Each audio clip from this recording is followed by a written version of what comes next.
আসসালামু আলাইকুম। আজকে আমি ভীষণ মজার নাস্তা বানিয়ে দেখাবো। বিকেলে চায়ের সাথে খেতে খুবই ভালো লাগে। প্রথমে এখানে আমি 2 পিস পাউরুটি নিয়েছি আর একটা সিদ্ধ বড় সাইজের আলু গ্রেটার দিয়ে গ্রেট করে নিলাম। তারপরে একটা ডিম আমি সিদ্ধ করে খোসা ছাড়িয়ে গ্রেট করে নিয়েছি। এখন একটা বড় বোলের মধ্যে নিয়ে পাউরুটিগুলো এরকম করে ছোট ছোট করে টুকরো করে নেব। তারপর কাঁচা মরিচ 2টা পেঁয়াজ কুচি করে দিয়ে দিলাম। মরিচের গুঁড়া হাফ চামচ, লবণ স্বাদ মতো, জিরার গুঁড়া, ধনিয়া গুঁড়া আর ধনিয়া পাতা কুচি দিয়ে দিচ্ছি, দিয়ে ভালো করে মাখিয়ে নেব। তারপরে আমি এইরকম করে অল্প অল্প করে নিয়ে আমি লম্বা করে একটু চ্যাপ্টা করে শেপ দিয়ে নিচ্ছি। যে কোনো রকমের শেপ দিতে পারবেন।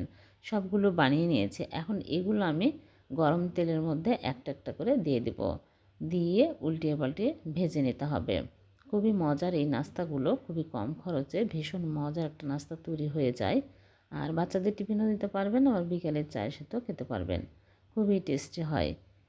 সবগুলো ভাজা হয়ে গেলে তুলে নিচ্ছি আর ভেঙে দেখাচ্ছি, অনেক সুস্বাদু হয়েছে। ভালো লাগলে লাইক কমেন্ট শেয়ার করে দেবেন। আল্লাহ হাফেজ।